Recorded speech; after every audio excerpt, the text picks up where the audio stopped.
Hello, bachcho. Let's read the question. The question is a source-based question that is taken from Nationalism in Europe, History chapter number 1, class 10th. So here we have to read this paragraph, and after that we have to give the answer of the question.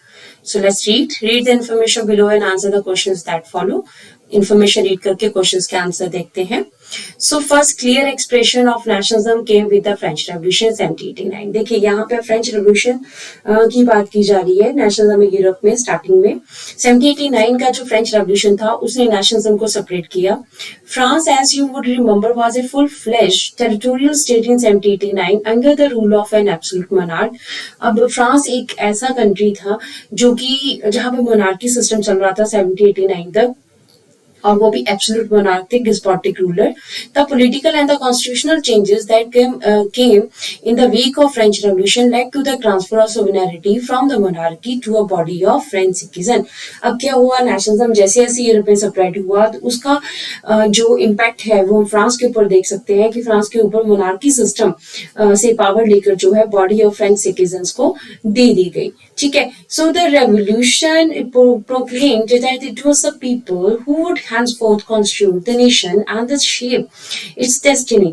अब यहाँ पे revolution का क्या impact पड़ा कि लोग हैं वो क्या कर सकते हैं, वो अपने देश को बना सकते हैं, अपनी किस्मत बना सकते हैं, नेशन को बना सकते हैं और अपनी डेस्टिनी को चेंज कर सकते हैं. So let's read about the next.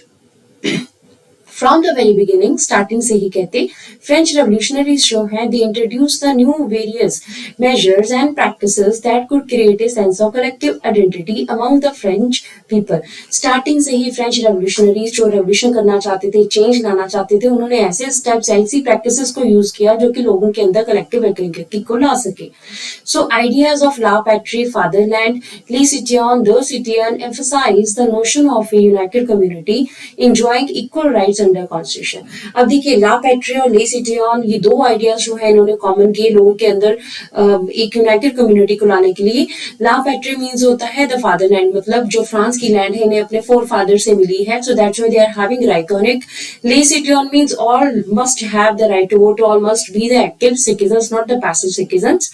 तो इसलिए जो है ये अपना कॉन्स्टिट्यूशन बनाना चाहते थे और मोनार्की को फिनिश करना चाहते थे. सो न्यू फ्रेंच फ्लैग, अब नए जो उन्होंने जो सिंबल इंट्रोड्यूस किए वो क्या थे, the tricolour was chosen to replace the former royal standard. Next step जो उनका क्या था, फ्रेंच फ्लैग इंट्रोड्यूस किया गया blue white and red colour में और उसने रॉयल स्टैंडर्ड के जो फ्लैग है उसको रिप्लेस किया. स्टेट जनरल जो है was elected body of active citizens and renamed as the national assembly. State general देखिए जो कि एक्टिव सिटीजन जो लोग वोट दे सकते थे उनकी एक बॉडी थी, उनकी एक ऑर्गेनाइजेशन थी, इसको एक नया नाम दिया गया national assembly. So new hymns, नए हाइम्स जो है कंपोज किए गए. Oath taken and martyrs were commemorated, जो शहीद हुए थे उन्हें याद किया गया. ओथ ली गई, कैनिस्कोट ओथ बहुत फेमस है इसमें. नए हाइम्स, जैसे हाइम्स में हमारे पास यहाँ पर हम वहां के नेशनल एंथम की बात भी कर सकते हैं, फ्रेंच नेशनल एंथम जिसे मर्सिलिस कहा जाता है, रॉजर दे इजल ने लिखा था उसे. So all in the name of nation, ये सब कुछ क्यों किया गया, नेशनल यूनिटी को लाने के लिए. Moreover a centralised administrative system was put in place and it formulated uniform laws for all citizen with in its territory. Centralised administrative system जो है वो स्टार्ट किया गया ताकि यूनिटी को लाया जा सके, यूनिफॉर्म लॉज बनाए गए सिटीजन ताकि फ्रीडम को एंजॉय कर सके. सो इंटरनल कस्टम ड्यूटीज जो है उनको खत्म किया गया, ड्यूज को अबॉलिश किया गया, यूनिफॉर्म सिस्टम जो है वेट का एंड मेजरमेंट का ये स्टार्ट किया गया. रीजनल डायलैक्ट्स जो भी अलग अलग एरियाज में डायलैक्ट उस टर्म के ऊपर बोली जाती थी वह उन्हें डिस्करेज किया गया. And the French as it was spoken written in Paris became the common language of the nation. अब फ्रेंच को मेन लैंग्वेज के रूप में इन्होंने इंट्रोड्यूस किया जो उस टाइम पे लिखी और बोली जाती थी पेरिस में, और ये कॉमन लैंग्वेज के रूप में हमारे सामने आती है.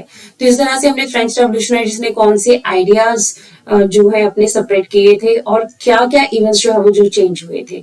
अब अगर हम क्वेश्चन की बात करते हैं तो क्वेश्चन में हमारे पास है name the system that formulated the uniform laws for all citizens with in its territory. हमें उस सिस्टम के बारे में बताना है जो कि यूनिफॉर्म लॉज सभी सिटीजन के लिए जिसने फॉर्मुलेट किए थे. So let's see about the options.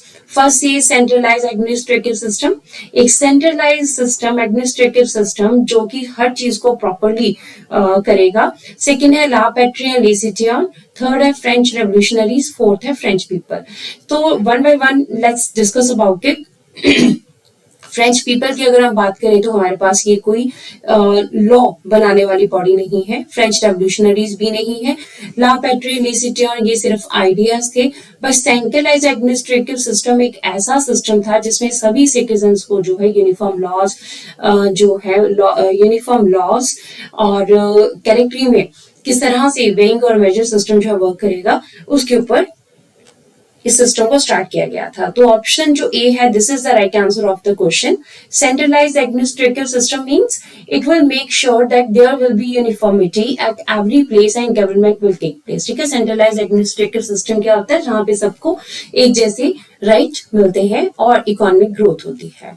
So this is the answer of the question, that is a source based question. Hope so you understood the question as well as the answer. Thank you.